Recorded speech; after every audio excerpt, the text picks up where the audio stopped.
पूरी कुटिया बहा दी। तो बाबा को आ गया गुस्सा।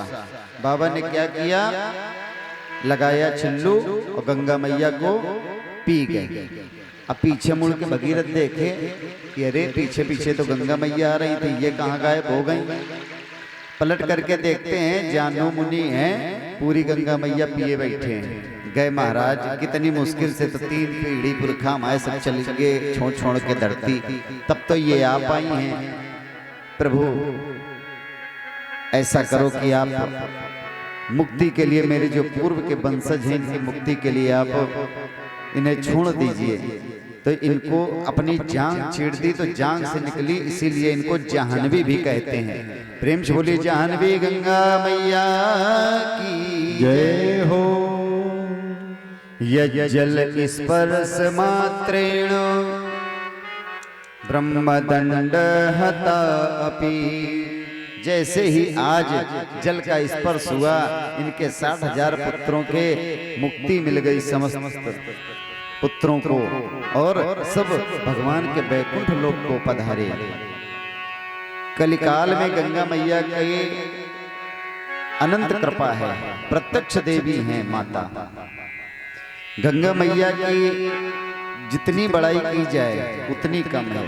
शास्त्रों में यहाँ तक लिखा है कि जिस समय गंगा मैया इस धराधाम को छोड़ करके चली जाएंगी, अर्थात कलयुग के जब 5000 वर्ष हो जाएंगे, तब गंगा मैया इस धरातल को छोड़ देंगी, ऐसा विधान है।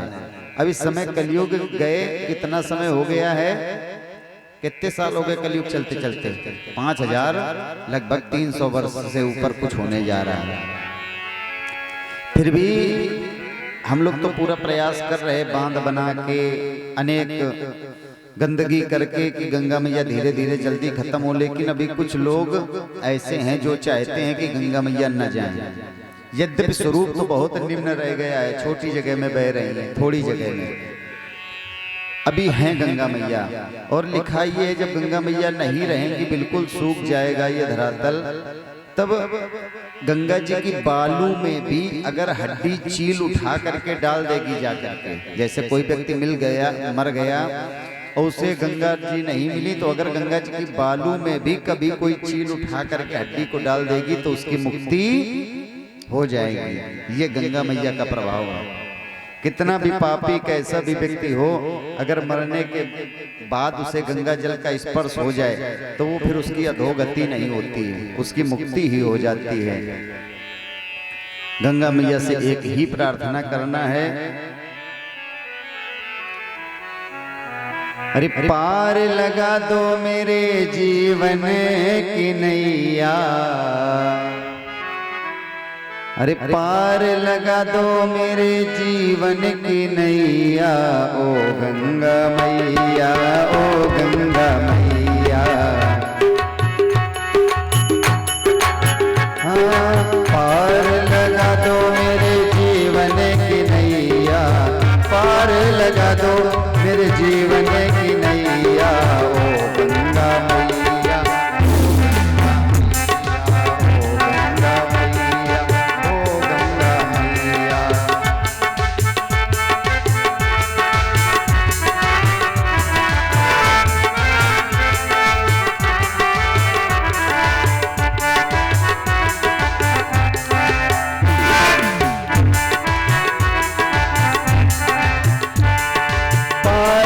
लगा दो मेरे जीवन की नैया, पार लगा दो, पार लगा दो मेरे जीवन की नैया, ओ गंगा मैया, ओ गंगा मैया, ओ गंगा मैया, ओ गंगा मैया।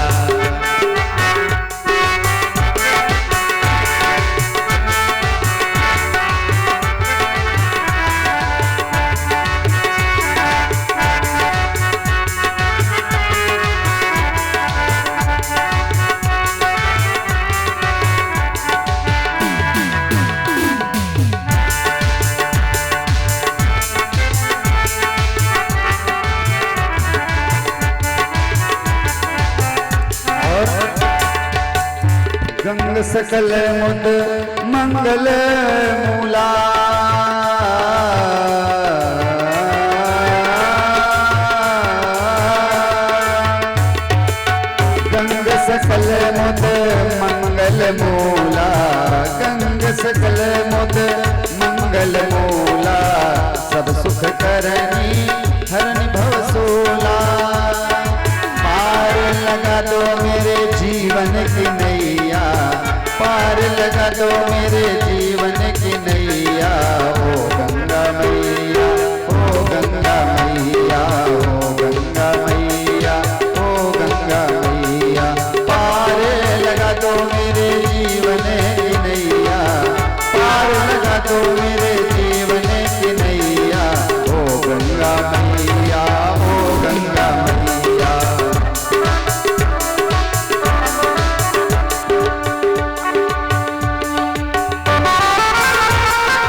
तुमने हे मैया सगर पुत्रों को तारा, तुमने हे मैया सगर पुत्रों को तारा, तुमने हे मैया सगर पुत्रों को तारा। पार लगा दो मेरे जीवन की नैया, पार लगा दो मेरे जीवन की नैया। ओ गंगा मैया, ओ गंगा मैया, ओ गंगा मैया, ओ गंगा मैया। पार लगा दो मेरे जीवन की नैया, पार लगा दो मेरे जीवन की नैया। गंगा मैया, ओ गंगा मैया, ओ गंगा मैया, ओ गंगा। शिव की जटाओं में समाई हो माता, शिव की जटाओं में समाई हो माता। पार लगा दो मैया, पार लगा दो मैया, पार लगा दो, पार लगा दो मेरे जीवन की नैया। ओ गंगा मैया, ओ गंगा मैया, ओ गंगा मैया, ओ गंगा मैया, ओ गंगा मैया, ओ गंगा मैया, ओ गंगा मैया, ओ गंगा मैया। पार लगा दो मेरे जीवन की नैया, पार लगा दो मेरे जीवन की नैया। ओ गंगा मैया, ओ गंगा मैया, ओ गंगा मैया, ओ गंगा मैया। प्रेम से बोलिए गंगा मैया की जय हो। अब आ गए हम लोग कहाँ? राम कथा में।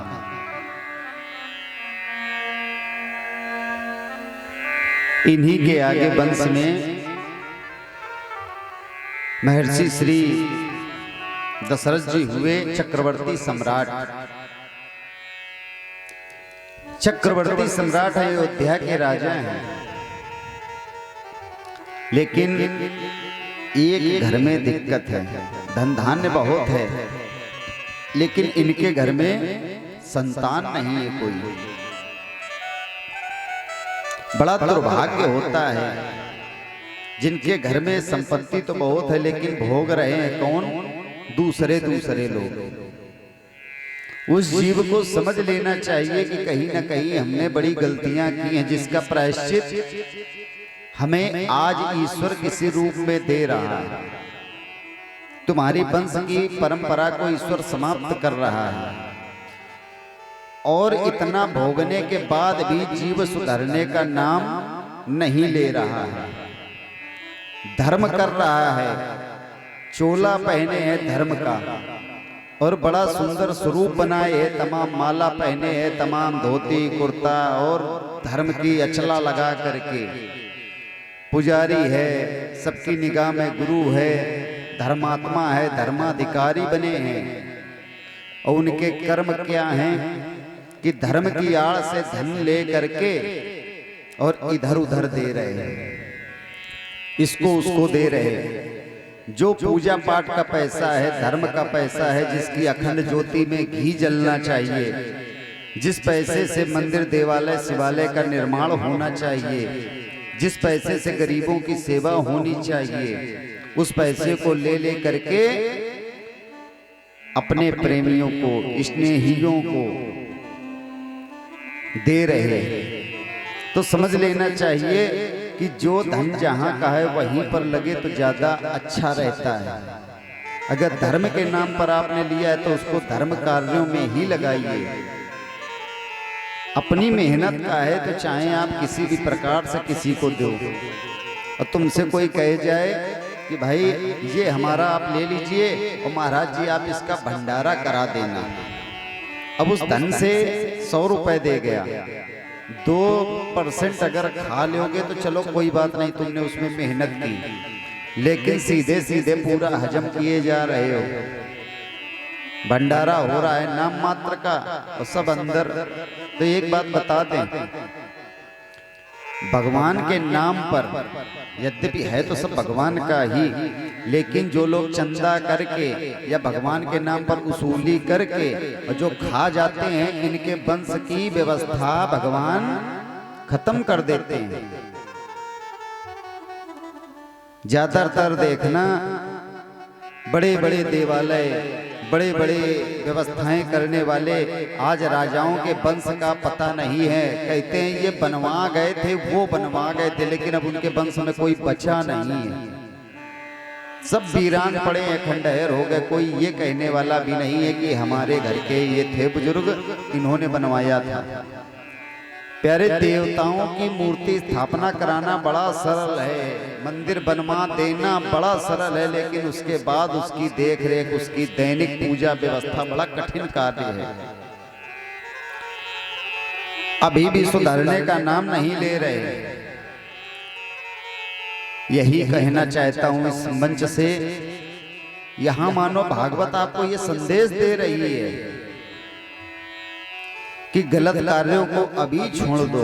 सबकी निगाह में तुम कितने अच्छे हो, लेकिन अंतरात्मा से अपने पूछ करके एक बार देखो कि वास्तविकता में हम सही हैं कि गलत हैं। और अगर आप गलत हैं तो सुधर जाइए, अन्यथा बहुत खराब परिणाम होगा आगे चल करके। आज इनके कोई संतान नहीं है, बहुत दुखी हुए मन में। एक बार भूपति मन माही भय गलानी, मोरे सुत नाही। गलानी कब हुई, उसका भी एक कारण रहा। आज इंद्र की सभा में पहुंचे। दशरथ जी स्वर्ग जा सकते थे, कोई रोक टोक नहीं थी, सब शरीर स्वर्ग जाते थे। और जब जाते थे तो देवता भी उठ करके खड़े हो जाते थे।